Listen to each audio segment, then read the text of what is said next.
Hi, everyone. Welcome back to the Change Your Mind podcast, where we explore personal development, spirituality, and science. I'm your host, Chris Ashley. I'm really excited for my guest today. I have not only a psychic, but he's also a therapist. So I'm really excited to kind of explore where those two worlds meet. First, a couple quick announcements. Head over to the links in the show notes. You are going to find a link to my book, Change Your Mind to Change Your Reality. It was endorsed by Bob Doyle, Michael Beckwith, Marcy Shimoff, all from The Secret. It was endorsed by John Gray, who wrote Men Are From Mars, Women Are From Venus. Go check it out. You'll also find links to my courses, to my free masterclass, to lots of downloads. And of course, you'll find all of the links for my fabulous guest as well. And as always, this podcast is part of the Los Angeles Tribune Podcast Network. We do a lot in personal development. We have some phenomenal events coming up, so stay connected. We've got a lot of really great things on the horizon. Hi, I'm Chris. When I was younger, I went through trauma that caused me to feel broken and lost. But my life changed after I had a spiritual awakening. Since then, I've dedicated my life to studying and learning from masters all around the world that have helped me to create a life of fulfillment and abundance beyond my wildest dreams. Now I'm dedicated to sharing everything I've learned so that you don't have to suffer for decades like I did. I've seen people's lives completely transformed, and I share it all right here. All right, so with me today, I have Vincent Genna. Vincent, I didn't even ask you how to pronounce your name. Is it Genna or Genna? No, Genna, you said it right the first way, so that was very intuitive of you. Amazing. I like that. I'm picking up on your psychic abilities, apparently. All right, so I have Vincent Genna with me. So Vincent is known as a tell it like it is, truly authentic psychic therapist and spiritual teacher who combines his extraordinary psychic abilities, academic credentials, and genuine all-loving approach to provide healing for mind, body, and spirit. So welcome, Vincent. I'm so happy you're here. Well, thank you for having me, Chris. It's great to be here. I'm very excited. I'm excited too. So I always start my episodes the exact same way. Okay. And that is by asking my guests, what is your origin story? So I mean, you're a therapist and a psychic. So I guess for your origin story, what made you decide to want to be a therapist? And also tell me about the start of your psychic abilities as well. All right. Well, my psychic abilities actually started when I was 28 years old, and it all came out of wanting to help a friend who was originally my enemy throughout my entire school career until I was 18 years old. He initiated and caused most of the bullying that I experienced throughout my childhood. And that was on a daily basis. But at our 10-year high school reunion, I was kind of like a little famous in my neighborhood because before I was a psychic, I was a professional singer, actor, and dancer, and I had been a dancer and singer in the movie Grease. So the original movie Grease, not the second movie Grease, there is no second movie Grease in our book, is only the original one. And so that made me a little famous. So I went to my 10-year high school reunion, and he embraced me there, actually ran up to me, gave me a hug, literally, and wouldn't let me go. And he became a really close friend. But I had noticed that his life was falling apart, but he wasn't sharing that with anybody. But for some reason, I was knowing something was wrong. And after spending a weekend with him, my wife and I were at his expensive Connecticut condo that he always bragged about. On our way home, I was in tears because I knew something was wrong. I felt his heart breaking, and I didn't know how I could help him. So it's actually a cry out to God to give me the ability to be able to help him. And with a week's time of that plea, all of this paranormal, it was a Steven Spielberg, Cecil B. DeMille for your older listeners and observers here, epic movie that happened to me with all this paranormal stuff going on and spirits coming to me and trancing voices and all of this information downloading, and then me trancing, and then me knowing what people were thinking, and knowing what the future was going to hold the next day. And oh my gosh, it was just a floodgate that opened for the next 3 months, guided in all different directions. That's basically how it started. And that is such a small version of all the experiences that both me and my family, I was married, had a 2-year-old child at the time. And so all this crazy stuff was going on in my life. And so now jump ahead, and it took me years of studying research. I was working with people, I was in their minds, and I said to myself, you know what, if I'm going to be in there, if I'm going to be working in the darkest recesses of their psyche, I want to make sure I knew what I was doing. And so back in 1992, I decided to go back to school to become a psychotherapist. And I got my BA in psychology and my master's in clinical social work. So I combined the two. Now, I'm no longer a licensed. I had my own practice, and I was working even as a hospice social worker besides my own practice. I stopped doing that, and I gave up my license because it was easier to be a psychic / therapist. And the reason why I add the therapist part on, even though I'm not a practicing psychotherapist, though I do both. I'm both psychic and psycho, Chris. So yes, everybody can definitely call me psycho here, and my wife does every so often. And so I combine the abilities, let's say, and all my experience and all the wisdom and knowledge I have had as a psychotherapist. And that, along with my mediumship skills, really gives me the tools to be able to help people create the life of their dreams. That's amazing. I love that story so much. Were you scared when those floodgates opened and all of these things started happening, or did you just kind of trust and think, okay, this is because I asked for it? Trust? Are you kidding me? This is like, I was like, okay, you got to understand, I wasn't scared. I was digging my heels in because I was being told all over the world that I'm going to be a spiritual teacher. And I'm like, no, I'm not. I am going to be a professional singer, actor, and dancer. I'm going to win an Academy Award. I am going to win a Tony, and I'm going to win an Emmy. The heck with, what do you mean I'm supposed to be a psychic? What am I supposed to do? Put a palm up on the side of the highway like Sister Sarah? What was it going to say? Cousin Vinny readings. I'm like, what the hell is that? No, I'm sorry. That wasn't going to fly with me. And so, no, I resisted for many years, even though I was still researching it and studying it, I wasn't using my tools right away. It's interesting. I feel like so many people who have these kind of gifts say that, right? That they were resisting and resisting and resisting. They didn't want it. And then they kind of eventually learned to embody it and embrace it. Yes. Yeah, I had a choice all along, obviously, right? But I couldn't understand how it was supposed to be a full-time career for me, how I was supposed to support my family. Now I had 2 children, that was coming up. And I couldn't give up. What we're resistant to is the human side of us in thinking we know what our purpose is and what our dreams are. And in reality, we don't always know what's best for us. And so we fight. And I tell people that all the time. A matter of fact, because I fought my spiritual will, and this is your will center, your 5th spiritual center, I created a brain tumor for myself that is wrapped around my brainstem as we speak. It's actually called a schwannoma.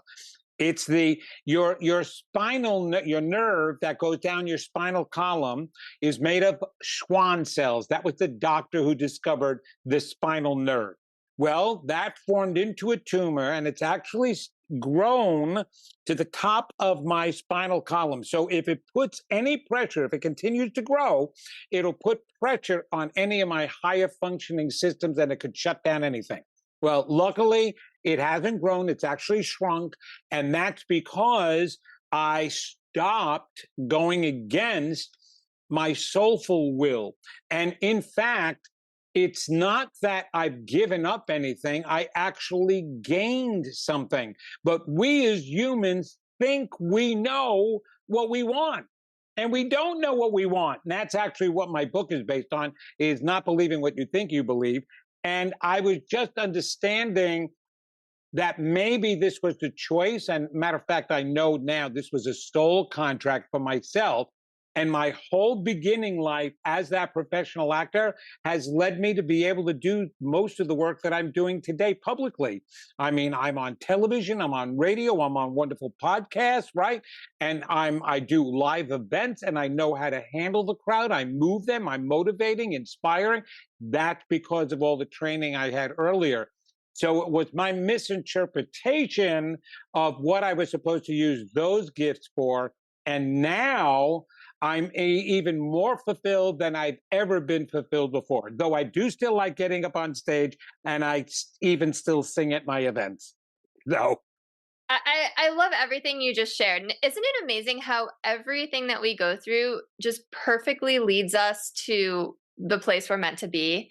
It's incredible. Yes.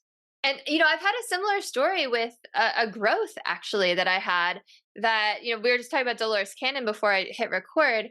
I was under hypnosis and they did a body scan and I said, oh yeah, I have this like lump in my breast, but my higher self did. And it was like, but everything's going to be okay as long as you stop getting involved in these earthly emotions. And then I went and got it checked out and it was there. And it's the same thing. It's like, if we're resisting that, like you said, or we're getting caught up in something we're not meant to, or on a path we're not meant to, like our body reacts. It's really fascinating. It does, because we're powers, and we were told from the beginning that we were created as spiritual beings before they were bodies, that once everything physical was created, we were told we would have dominion over everything that is physical. And what that meant was we were going to influence it. Not that we could do anything we want. We have powers over it. We were going to be influencing everything physical because we are a higher vibration as a spiritual being. So once we created the bodies, absolutely your attitude, your belief systems totally are reflected in all the things that happen with your body. As a matter of fact, one of my chapters in my book, The Secret That's Holding You Back, describes 5 reasons we've manifested our own illnesses, and that's including accidents and injuries of any kind. And so we are in control of that. And I'm even dealing with some of that right now, matter of fact, and so many people around the world are. But yes, we're powers. We have all this energy. And yes, it will. That's one of the reasons why people fear their power. Marianne Williamson, who is one of the testimony people for your book there, which is wonderful. She wrote in Return to Love one of the greatest paragraphs and sections that I absolutely love. And it's that our deepest fear is not that we're inadequate. Our deepest fear is that we're powerful beyond measure. It's our light and power that we fear.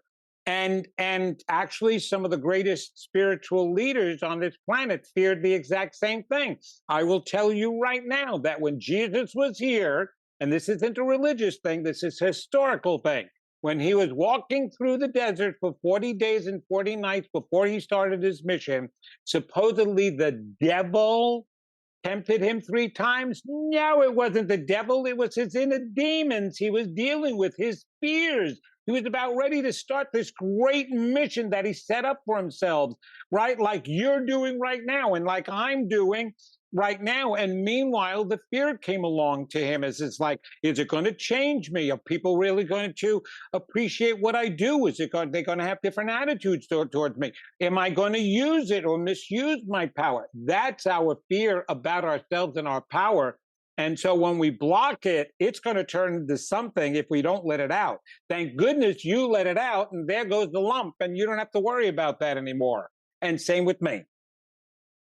Yeah. I love everything you said. And I also just wanted to call out something you said earlier that, we think we have these purposes, but we don't really know. I was literally before this listening to Jamie Kern Lima's new podcast. Her first episode was with Oprah, and Oprah said the same thing. She was like, we think we know our purpose, but only our source, our creator knows that, right? So it reminded me of what you were saying too. Okay, so you mentioned 5 reasons that we create our own illness. What are those 5 reasons? Oh, goodness. Okay, so now I have to remember them. Now you're putting me on the spot. I'm going to have to go to the chapter in my book. Okay. Now understand something. They're all unconscious reasons. Okay. So we manifest from our unconscious minds, not our conscious minds. That's what I write in my book. We cannot be connected to the power in our conscious minds, because that would mean the moment we had a thought, it would be instantaneously manifested. Now, that would be really dangerous, because half the world would be dead right now, and the other half would be billionaires from winning the lottery all the time. So that can't happen that way.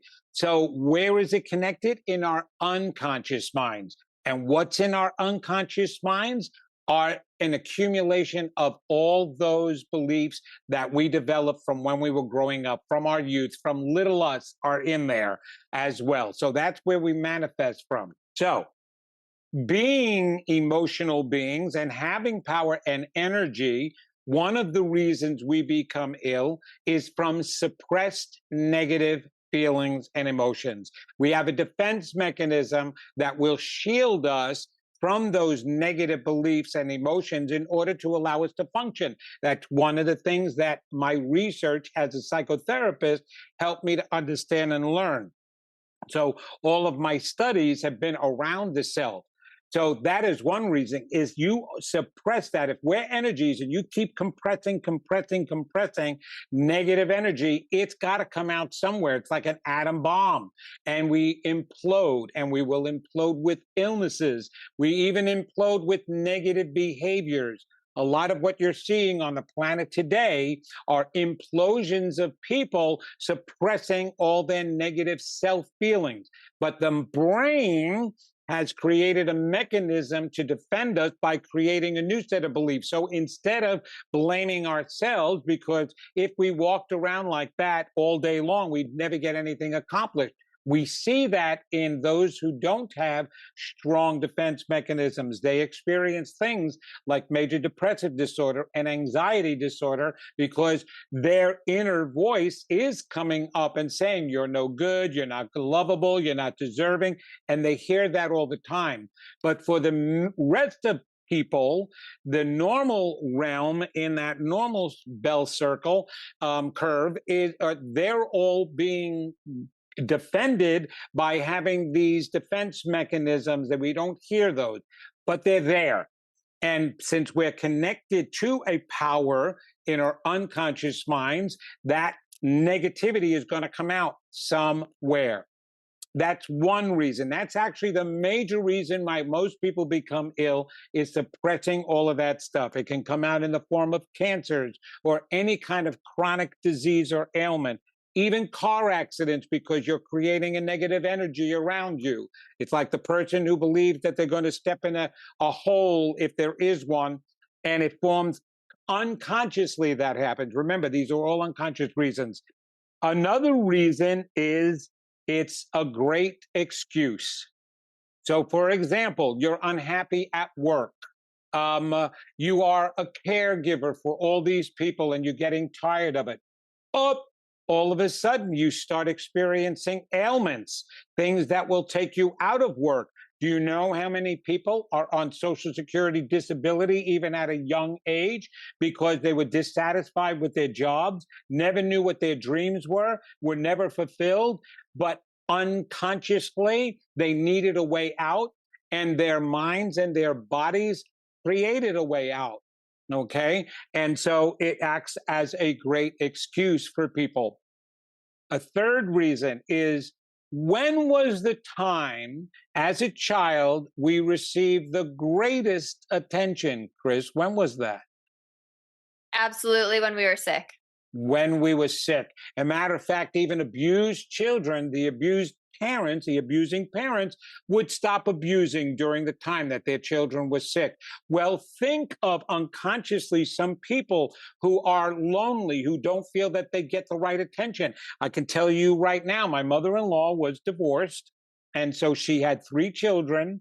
And while her children were young, they were all attending to her, and that was great. My wife did a lot of help for my mother-in-law. But as they started getting older, they were going out of the house. My mother-in-law was getting sicker and sicker and sicker, and they had to keep helping her and helping her. Well, they got tired of helping her, and even one day she said to them, "I'm going to get so ill sometime you're going to be really sorry."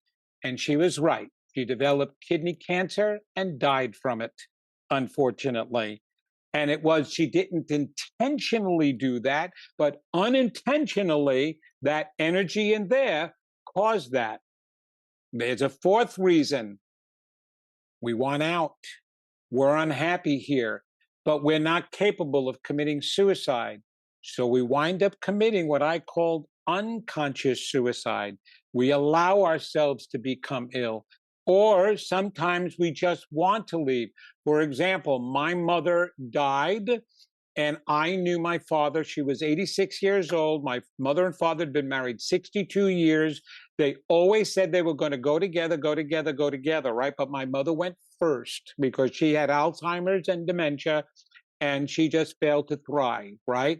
6 weeks later, my father, who was in perfect, healthy condition, died of metastatic lung cancer that he did not have 6 months prior.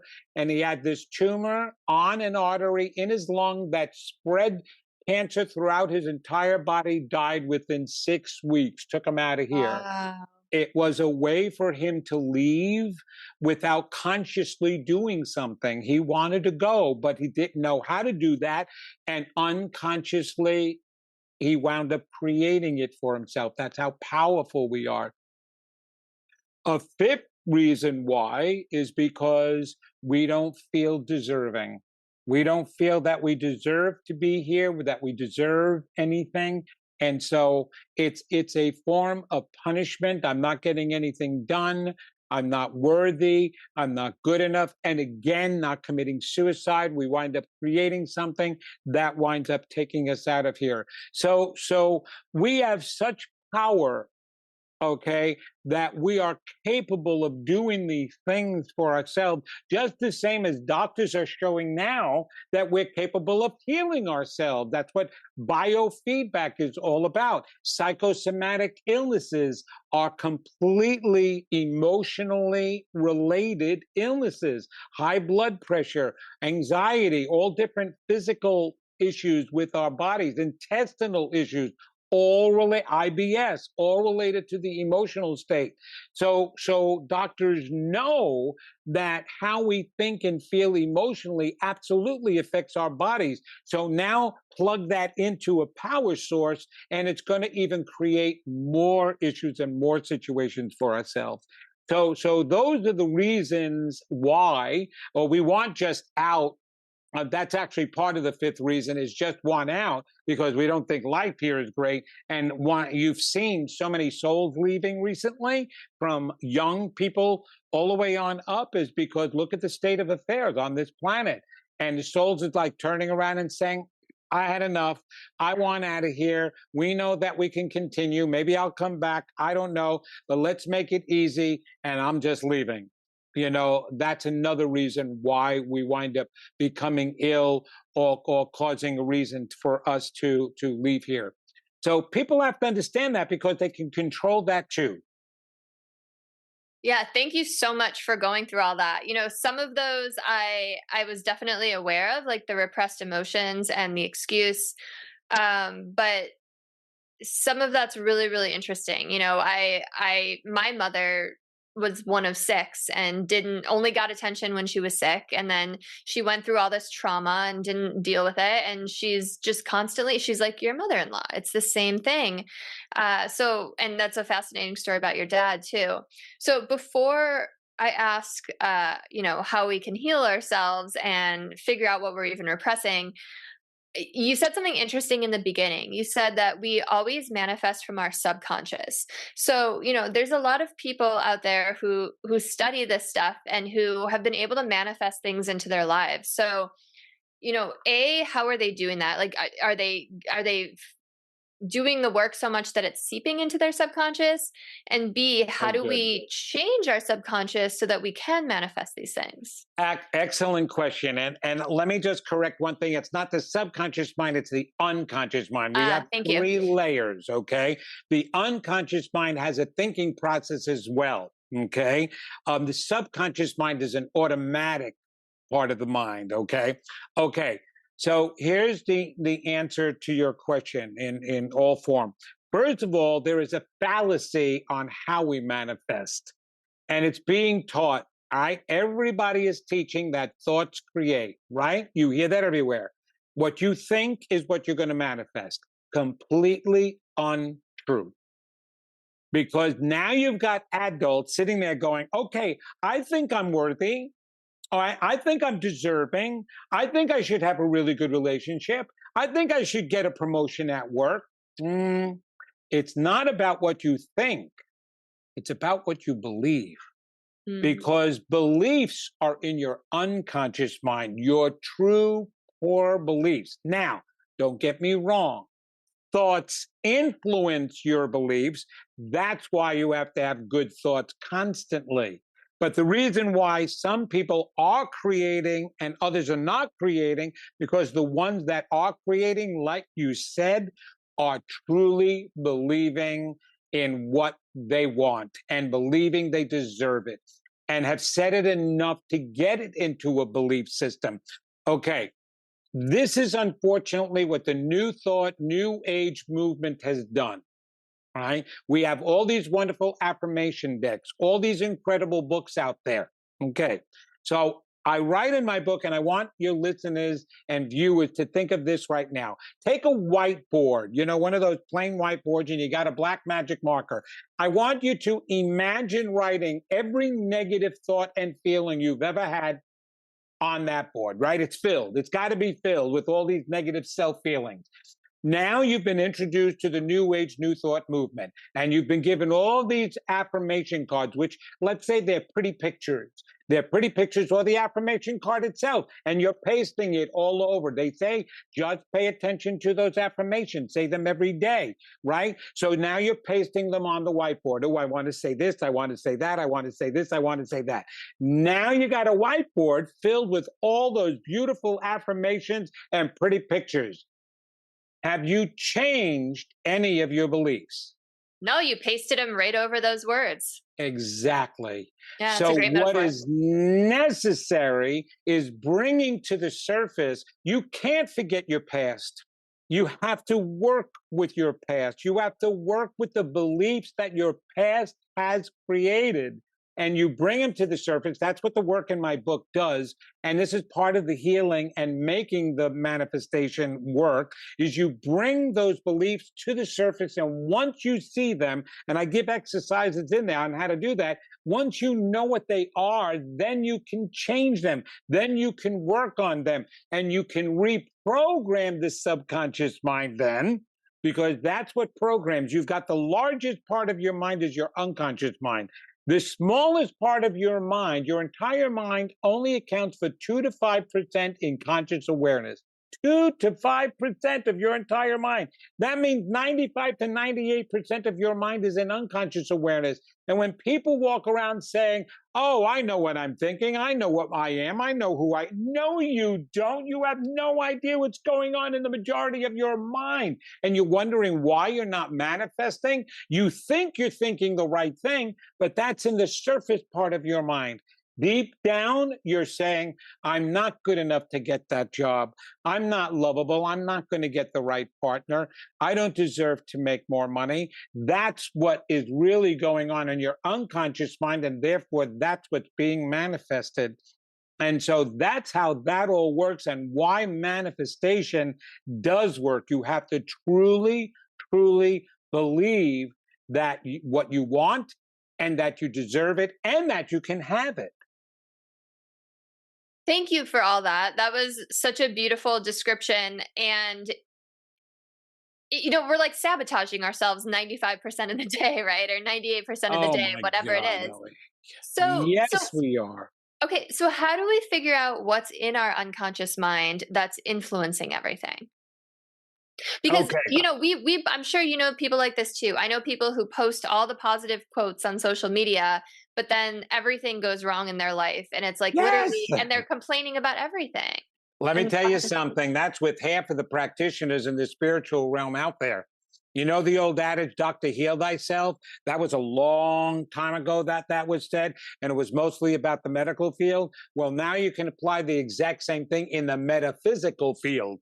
Okay? All the practitioners out there that are claiming to know what they're saying to help their clients and their colleagues even, and sharing that, and meanwhile their lives are all messed up, right?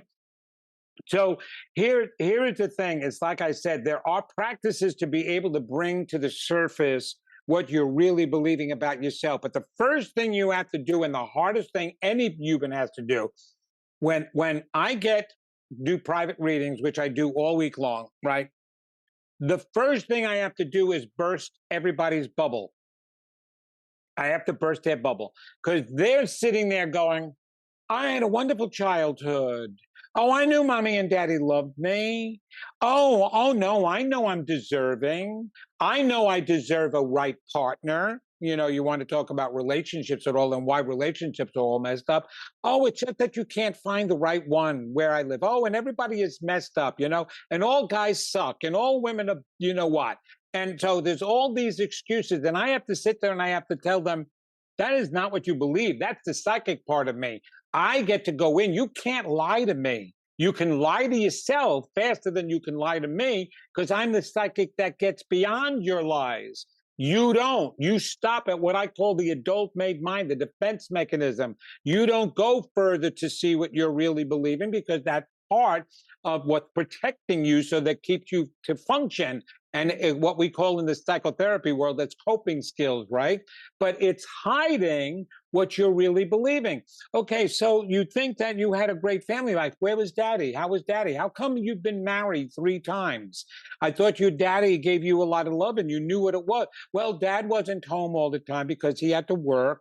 But I understood that. I said, oh, really? So at 5 years old, you had the wherewithal to completely understand why daddy was never home, not even on weekends, never kissed you goodnight, never went to any of your baseball games, never went to any of your recitals, wasn't there, but you knew daddy loved you. How did you know that? Because mommy told you? No, I'm sorry. It wasn't that. And you know what? It's not just a matter of blaming the parents, but the messages that children receive from the environment, okay? Whether it be through their brothers and sisters. Oh, my brother was really good. I mean, he was really so smart and he was so talented. And I was never as talented as him. So what do you mean then that you had a happy childhood? You just mentioned all these things that to me would make you feel upset about your childhood, that you weren't good enough. Well, after I thought about it when I got older, I knew that it was okay because I had my own gift. I said, but that's when you got older. But little you is still inside of you. And little you is influencing you, and you don't know that. Not just adult you, we're an accumulation of our entire lifetime. So I have to break down their defense mechanisms first. You must disempower your defense mechanism. You must be able to turn around and say to yourself this: if I am not manifesting what I am told and promised that we can all manifest, then somehow, some way, I am getting in my way. There. When you say that, you now have a chance. But when you turn around and you keep saying, well, I'm doing everything right, well, it must be because the information is bogus or everybody else deserves it and not me. Now you're in the victimization, modality. You're never going to get anywhere with that. But it's okay to say, I'm getting in my way, because now you just took control.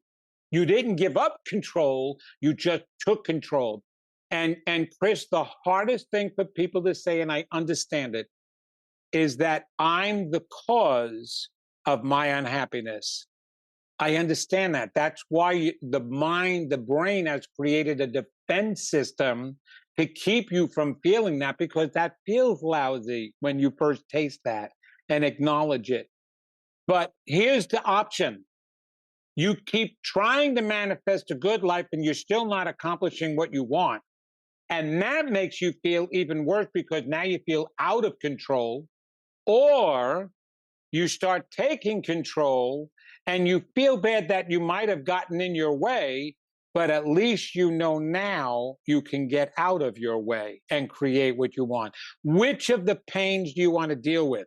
You know, we can either sit at home and have a rotting tooth hurting us and causing a lot of pain, or we can choose to go to the dentist who's going to cause a little pain to get to the rotting and fix the decay so that you no longer have a decaying tooth. Which option do you want to take, quite honestly? Now, option A, sitting at home with a decaying tooth, can actually kill you.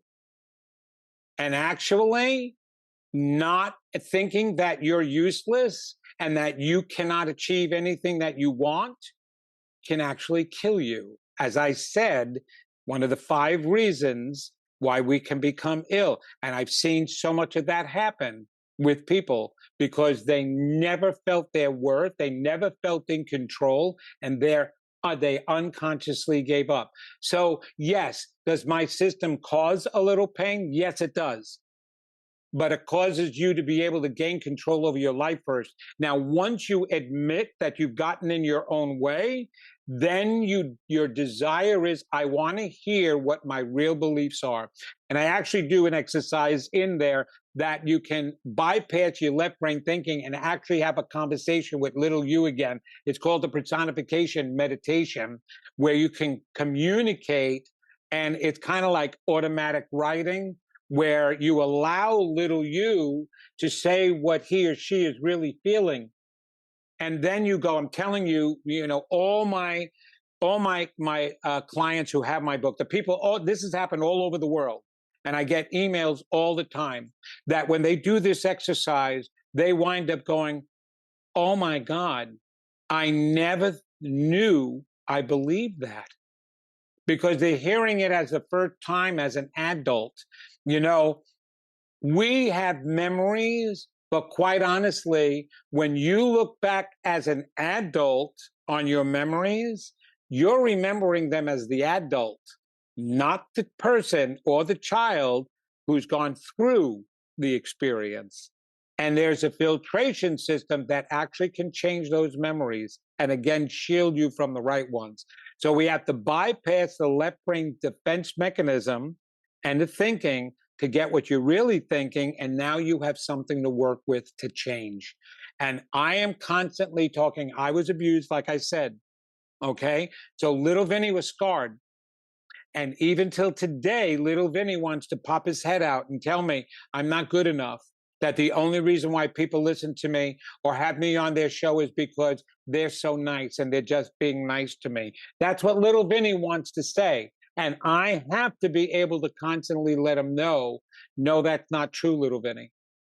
Most people, obviously, because of their coping skills, have survived, all right, the majority of people, and have gotten to a good place. They've taken care of a lot of their issues. But everybody has to remember, every injury, emotional or physical, causes a scar. And those scars, emotionally or physically, can be reinflamed. That's the button pushers. All those buttons that we say people have, those buttons get pushed. Well, it's the scar getting reinflamed. And you want to make sure you have the tools to deal with the inflammation when that happens, so that you're not manifesting what you don't want and you're manifesting what you do want. So it's really about first acknowledging that it's your part and then really figuring out what those beliefs are. And then Yes. do you replace them with other beliefs? Like, how do we build those You're other beliefs? constantly replacing them. Well, depending upon how old you are. Okay. So for me, for example, I'm 69 years old. So I have all those years that the defense mechanisms were really strong. So I have to keep saying to little Vinny much more than a 30-year-old or a 25-year-old would have to say to their inner child to replace in the subconscious mind, because you brought that up. So that's what's important. The unconscious mind is the largest portion of our mind. That influences, that's right up against the subconscious mind. So that's doing most of the influencing. So that means when something emotional happens, what automatically kicks in is from your subconscious mind, what's ever trained. That's what you call a knee-jerk reaction. You see people, they get enraged really quick. What is your first response when you get really upset? You know what your subconscious mind has been trained then and where the training has come from. It's usually all those defense mechanisms and the buttons that have been pushed that wind up causing you to respond. And that 2 to 5% has to work real hard to retrain that part. So yes, you have to keep working with that unconscious part to help retrain the subconscious part. And does my work cause a lot of work? Absolutely. But here's the thing. If you go to the gym and you care about getting into physical shape, you can work out, you can do all the aerobics you want. You can work out all your muscle groups, right? Your upper body, your lower body. You go to my gym, all you see are the guys with the skinniest legs in the world, and their chests are out to here and their shoulders are out to here, right? You know, they look fabulous in long pants, but at beach time, it's like, what's holding them up? They're like toothpick there because they want to do what they're showing off, what you see the most, right? Of their chest. And you can work on all of that, but if you want to balance out and you're working both, but there is one area that you've got to absolutely work on at all times in order to allow the work you've done on the upper body and the work you've done on the lower body to come together and be supported. And what part of the body is that? The core. The core. Your weakest muscles. It's amazing that the part that holds together the two most important parts of the human body are the weakest parts of the human body, the smallest muscles down in your core. Well, your self-love, your self-belief, all the work that I am making you do is your core. And without working on your core, and it's the hardest thing to work on, but it's the most rewarding thing to work on because you can turn it around. And when you do turn your life around and you're experiencing all this wonderful stuff that you're manifesting, you don't even look back at the work you put in. You forgot how much work you put in, but it's the most rewarding work you will ever do. Yeah, that totally makes sense. So, back to illness and repressing emotions, like if someone is sick and they're like, okay, they don't want out, it's not about an excuse, all of that. So it's like, okay, it must be a repressed emotions of some kind, but they don't even know what they're repressing. Like, how do they even start to figure that out? And then like, how do we heal ourselves? Because like you said, if we can make ourselves sick, we can heal ourselves. Yes, you can. Well, it's the exact same thing that I'm talking about. If you are ill, and this is what I do, all right? Anytime something happens to me physically, I immediately go in and I say, okay, what did I contribute to? Now, understand, I want everybody to understand, we are living in a physical world. You are going to have physical things go on with your body, okay? You're going to get colds, right? You're going to get viruses, right? Just like you drive a car, you're going to get a flat tire, maybe a little fender bender, but you don't need to end up in a 6-car pileup. Nor do you need to end up with a cancer or anything like that, right? So yes, you'll get that cold, you'll get that virus, that's understandable. But when something significant happens, that's when I turn around and say, what did I do to contribute to this, that I manifested this? And so that opens the doorway right away, and that takes courage to allow to come to the surface what's been going on. So I assess what's been going on in my life. I assess how I've been feeling. I assess what I've been saying. There are great books about that. Louise Hay, especially, she became very famous by writing her book, You Can Heal Your Life. She had stage 4 cancer at 62 years old. All the doctors chalked her off. And then she went through affirmations and a whole alternative medicine route, and she healed herself completely, right? I met her. She finally died at 86 years old, very happy, healthy life from that point on, and developed, because of her book, one of the most successful, famous self-help and spiritual book publishing companies in the world, Hay House. Well, she has a book, You Can Heal Your Life. And in that book, at the back, there's a list of all these ailments. And then it is correlated with the emotional cause that could have influenced it, and then an affirmation to help you change it, okay?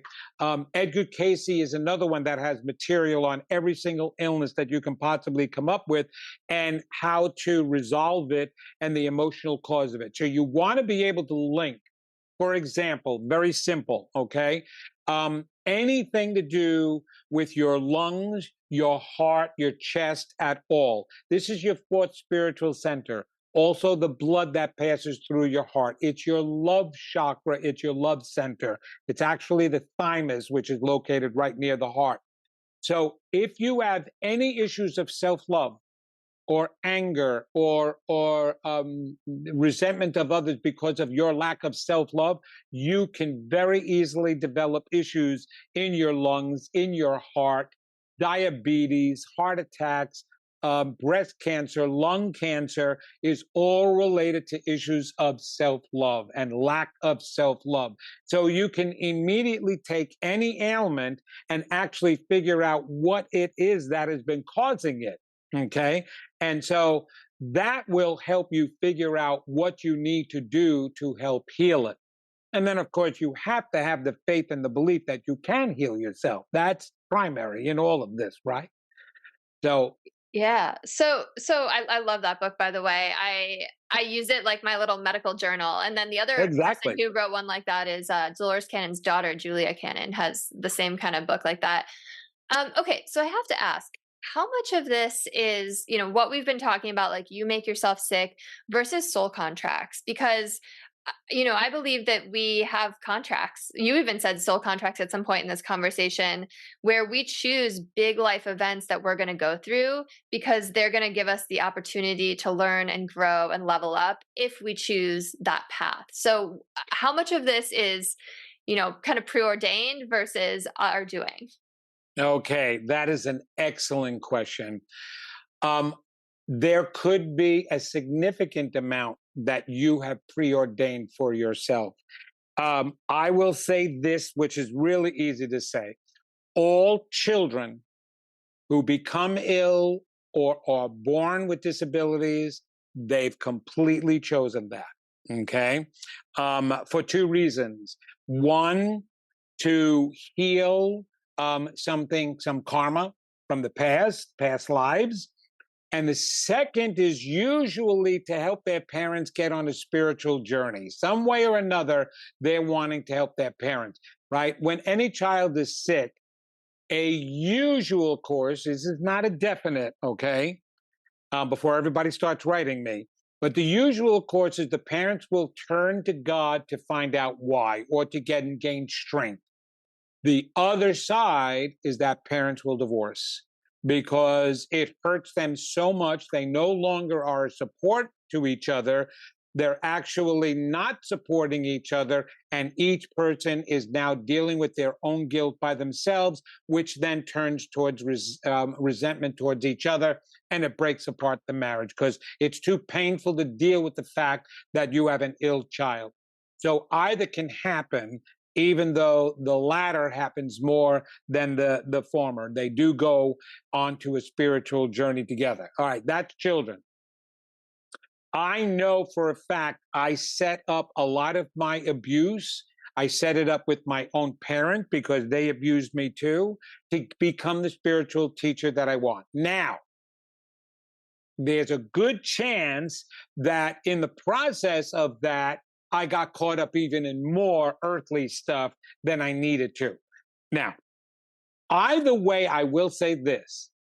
Whether it's a soul contract or something you get caught up in, it's all stupid and unnecessary. What a dumb thing to think that, oh, I'm going to make my life tough down there because I'm going to clean the slate and I'm going to be strong. But think about this for a moment. Think about those who are here on earth only. right? Think about the kids that are going to college or even adults going back to school. Oh, and they feel so gung-ho because they have a goal. They have a dream of attaining this particular degree. And maybe they will double major because they want 2 degrees, some have even 3 degrees. Oh, and they're going to do it instead of 4 years or 8 years, they're going to do it in 3 years. Now they're in school and it's kicking their asses. And some of them drop out. Some of them change their majors. Some of them say, oh, I can't do this. And they take up the full years that they're meant to go, right? Now, if we do that here and we have a limited mindset, could you imagine what we would take up for ourselves in a world where we have unlimited mindset? We know on the other side, we are completely unlimited, powerful souls. And we are up there all gung-ho. Oh, Dad, yes, this is my last lifetime. I'm taking it all on. I'm going to clean the slate. I'm going to become spiritual. I'm going to be a spiritual master down there. You just watch and wait and see. And you set up all of this karma cleaning for yourself. Oh, you're going to get punished. You're going to get a disease. Oh, maybe even shot, and you have to deal with not having a leg for the rest of your life. Oh, yeah, I'm going to go through all of this, man. It's going to be so cool. My soul is going to grow like hell. What a dumbass thing. As a matter of fact, I make this joke. Here is Jesus and God having a conversation before Jesus' soul is coming down on earth. And God is sitting with him. And God goes, what are you going to do? It's just like, I'm going to go down there. I told you, wait a minute, what are you, Meshuggah? You're going to go down there and you're going to do all this preaching, and yes, you'll get some followers and you'll get people, but you're going to go on they're going to nail you to a cross, and you're going to prove to them that you're my best kid. Now I have a chance of losing you too. What are you, crazy? Don't do that. No, I've got to, Dad. I'm the one who wants to get them back and remind them who they are. Somebody has to go down and do that. Well, then send Joey instead of you. I mean, he was always a pain in the ass up here anyway. Don't you go down. And I can't imagine the story that was said instead, that God sent down Jesus. I can only imagine that God is going, oi, I'm going to lose another one. Because pain and suffering does not pull us closer to our source. It actually pushes us further away.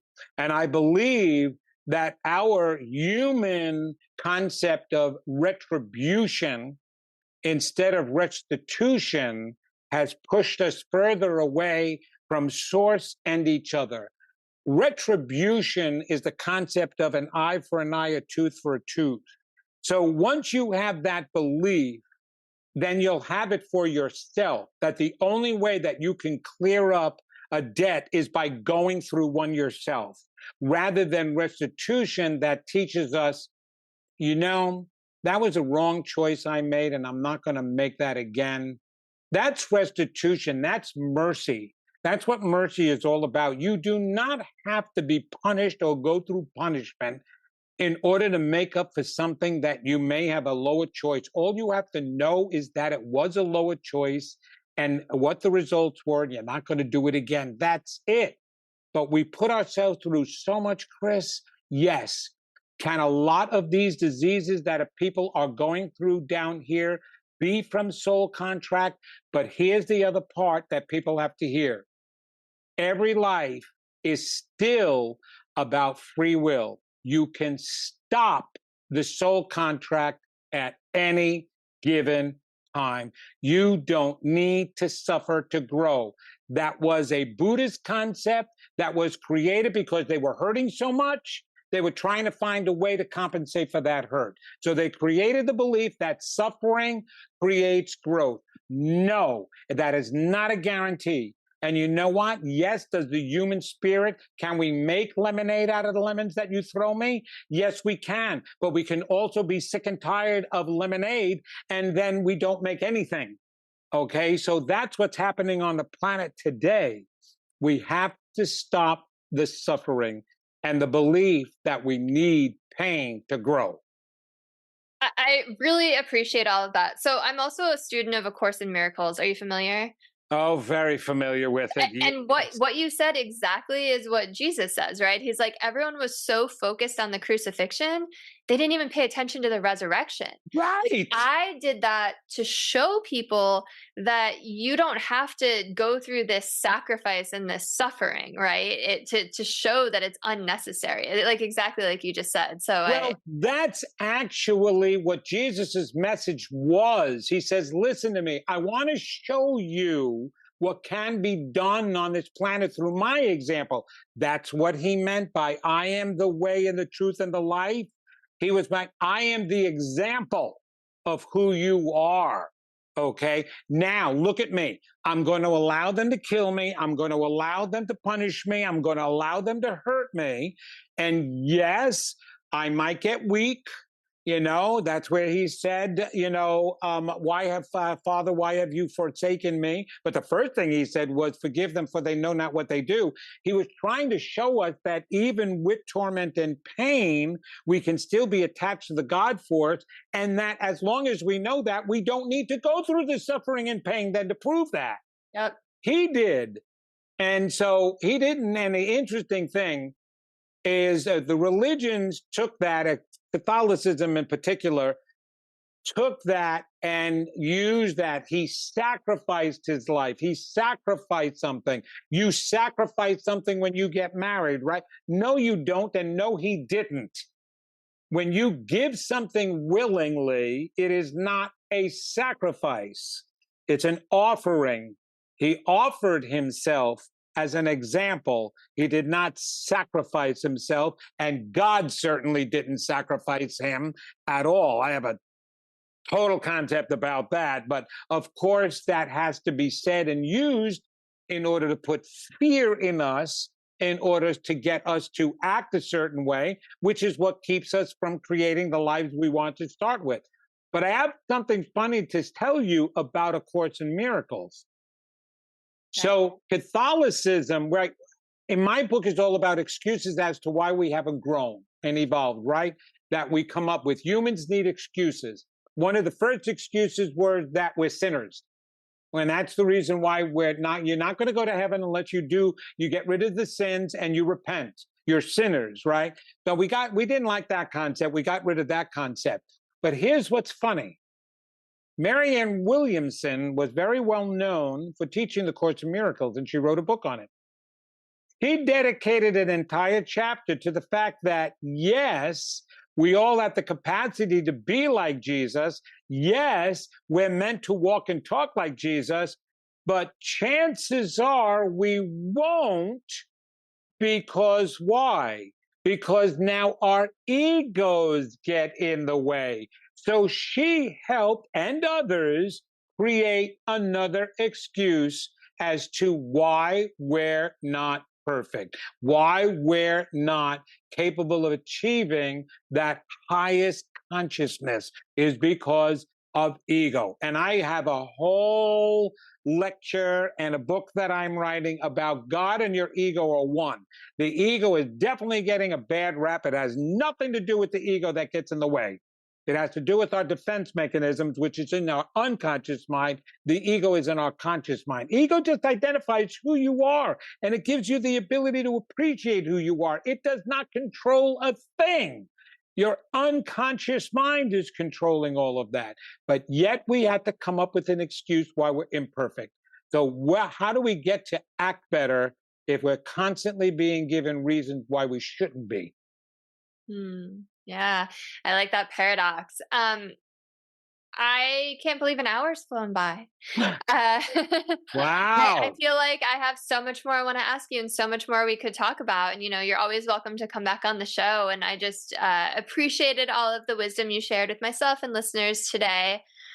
So I'm sure people want to know where they can get your book, how they can work with you, how they can connect with you. So if you want to share that so people can find you. Absolutely. Thanks so much, Chris. And thank you for giving me the ability to share all of this. All they have to do is go to my website at vincentgenna.com, and that's with a Genna.com. They can connect with me there.